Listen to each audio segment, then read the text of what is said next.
إن الحمد لله نحمده ونستعينه ونستهديه ونستغفره ونعوذ بالله من شرور أنفسنا ومن سيئات أعمالنا من يهده الله فلا مضل له ومن يضلل فلن تجد له وليا مرشدا أشهد أن لا إله إلا الله وحده لا شريك له وأشهد أن سيدنا محمدا عبده ورسوله اللهم صل وسلم وبارك على سيدنا محمد وعلى آله وصحبه وبارك وسلم أما بعد فيا عباد الله اتقوا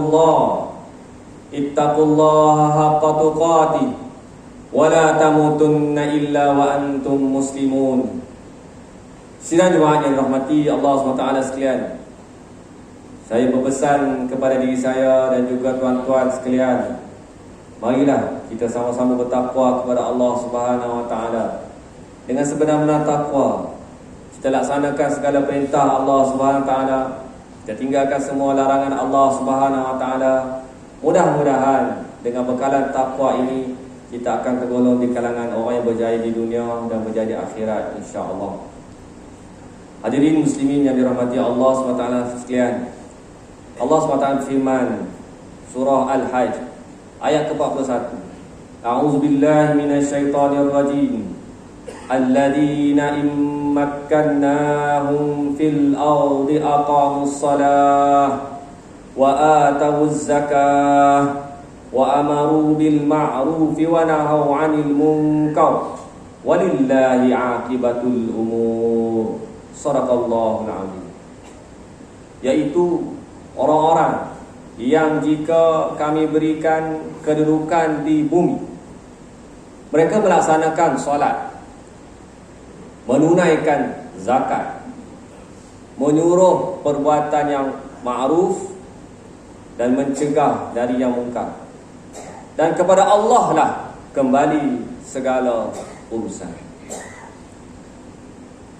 Sedikit latar belakang tentang ayat yang dibacakan sebentar tadi. Rasulullah SAW dan pengikutnya di Mekah telah diusir oleh musyrikin Quraisy. Kerana apa? Kerana menyebarkan risalah tauhid, menyeru manusia untuk mentauhidkan Allah Subhanahu wa taala. Dan perkara ini berlaku juga kepada nabi-nabi terdahulu.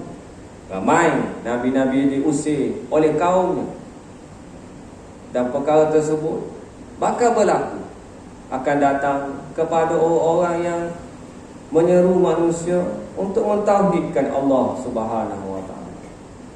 Apabila telah terlalu kritikal penentangan kepada orang-orang Islam ketika itu, Allah SWT telah memberikan keizinan untuk orang-orang Islam melawan semula menggunakan kaedah peperangan.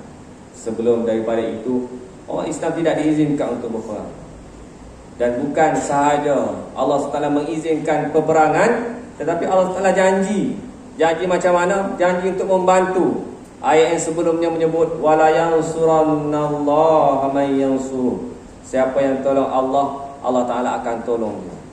Ini merupakan satu motivasi kepada orang yang mengikut jejak langkah Rasulullah SAW untuk memperjuangkan agama Allah SWT, bahawa Allah SWT sentiasa membantu orang-orang yang bersama-sama dengan Rasulullah SAW.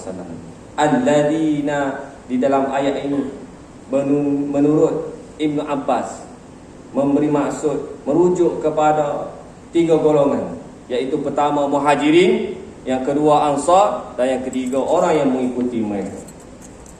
Ayat ini menuntut kepada kita supaya aqamus salah. Yang pertama kepada kita untuk mendirikan solat.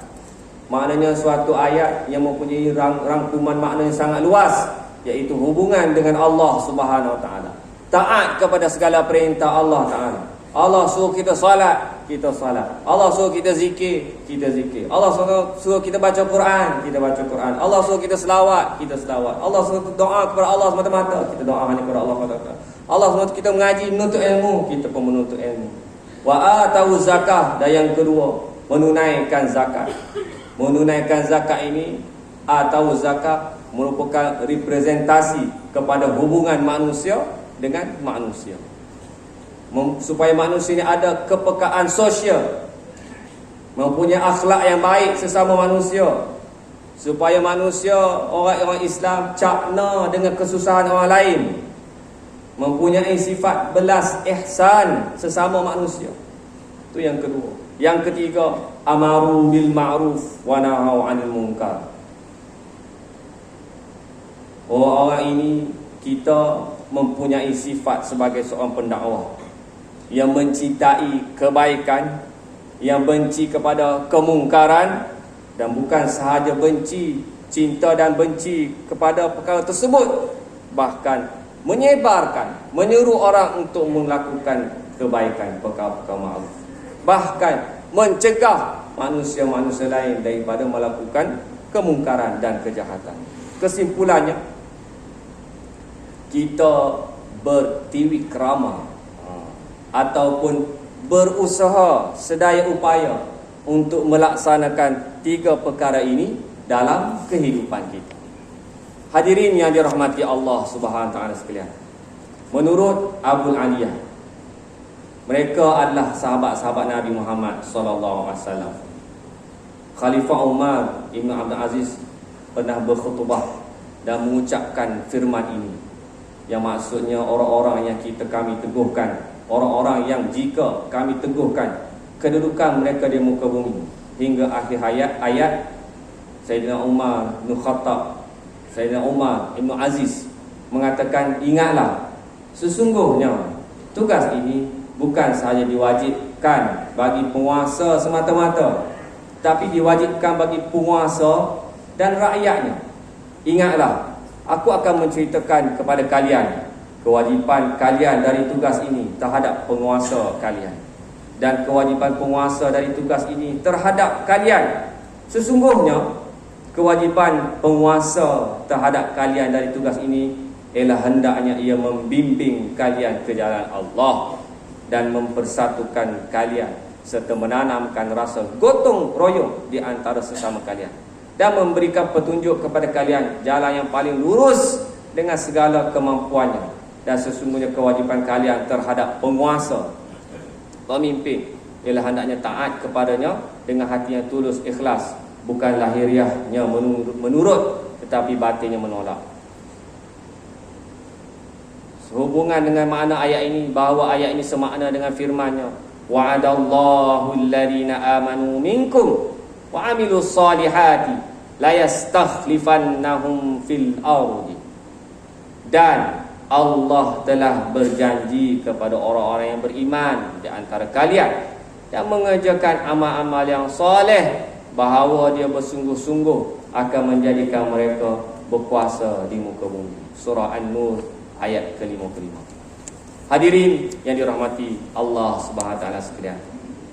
Dari ayat ini juga, alladzina immakkannahum fil ardi, juga merujuk kepada sifat-sifat seorang pemimpin ataupun penguasa.